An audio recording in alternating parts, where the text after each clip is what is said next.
জামাইকে দিয়ে ছোট ছোট মেয়েদের সাথে প্রথম বাসর করা কত মজা। এই ভালো নারী পাইতে যায় যদি 100 চেঞ্জ করা লাগে আমি 100 চেঞ্জ করে আমার বাপকে বলি। একটা মাইয়া লয়ে সংসার কর, পাঁচটা মাইয়া নষ্ট করছ কা? আল্লাহ লাতেই তো তেষ্টা মারলাম। আপনি চারজন স্ত্রী নেন, কে কি বললো না বললো টাইম নাই। কমি মাদ্রাসার লাইনে তাকে ফেরাউন বলা যায়। তারা হালাল পতিতালয় খুলছে। স্পষ্টত যৌনতাকে একটা প্রাতিষ্ঠানিকীকরণ।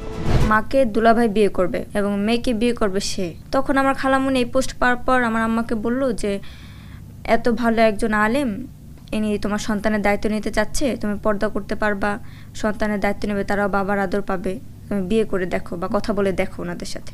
তো আমার মা ওনার সাথে কথা বলার পর বলে যে হ্যাঁ আমরা ইসলাম বাস্তবায়ন করব, ইসলামের একটি বিধান বাস্তবায়ন করব যেটা মানে বাংলাদেশের নারী মানে না একাধিক বিয়ে, সেটা আমরা বাস্তবায়ন করব।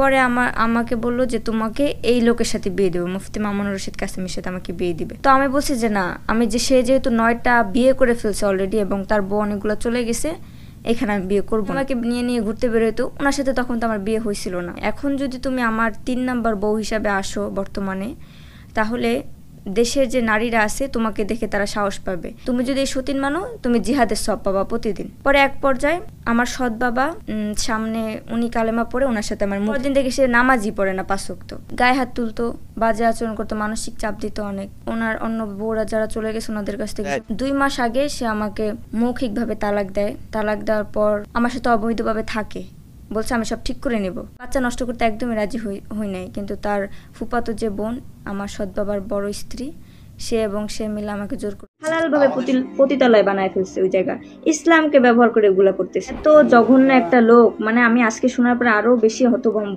যে আমি কারে বিয়ে করলাম। 8টার মধ্যে 4 জনের সাথে আমার আপাতত সম্পর্ক নাই, আর 4 জনের সাথে আপাতত আমার আছে। তো ভাই আলহামদুলিল্লাহ আমার 4 জন এখানে স্ত্রী আছেন এবং তারা সবাই জানে যে আমার আগে ডিভোর্স হয়েছে এবং কোনো একটা ডিভোর্স আমার জুলুম করি না, আমার এক স্ত্রীর সামনে হয়েছে। বুঝতে পারছেন?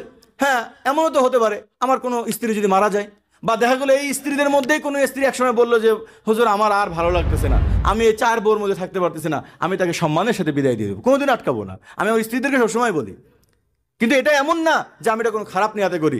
এই স্ত্রীরা যদি আমার কাছে থেকে যায়, আমার হক আদায় করে মৃত্যু পর্যন্ত, আমার জান এক ফোঁটা রক্ত থাকা পর্যন্ত সমস্ত স্ত্রীদের আমি হক আদায় করবো। কিন্তু যদি কোনো সময় আমার স্ত্রী আমার হক আদায় না করে, আমার স্ত্রী আমার পাশে বসে পরকিয়া করে, আমার স্ত্রী আমাকে জুলুম অত্যাচার করে, তখন তো আমি রাখবো না। এটা রাখা তো আমার জন্য জরুরি না। 100 নারী কষ্ট দিলে 100 নারীকে ছাড়া যায় আছে, শরীয়তে কোনো অসুবিধা নাই। কিন্তু নারী যদি কষ্ট না দেয়, এই রুচি চেঞ্জ করার জন্য বারবার তালাক দেওয়া, এটা বড় জঘন্য। এটাই হলো আবগাজুল হালাল ইলাল্লাহ তালাক। কি হুজুর বেশের কিছু লম্পটরা বলে যা 4টা বিয়ে একাধারে রাখা যায়, সুতরাং এই 4টা বিয়ে রাখতে গেলে ভালো বউ খুঁজতে যায়, যদি 100টা করা লাগে 100টা করবো। কত বড় লম্পট হলে এই কথা বলতে পারে বলে? একটা নারীর জীবন নিয়ে খেলে। এরা নারীকে শুধুমাত্র ভোগ সামগ্রী মনে করে।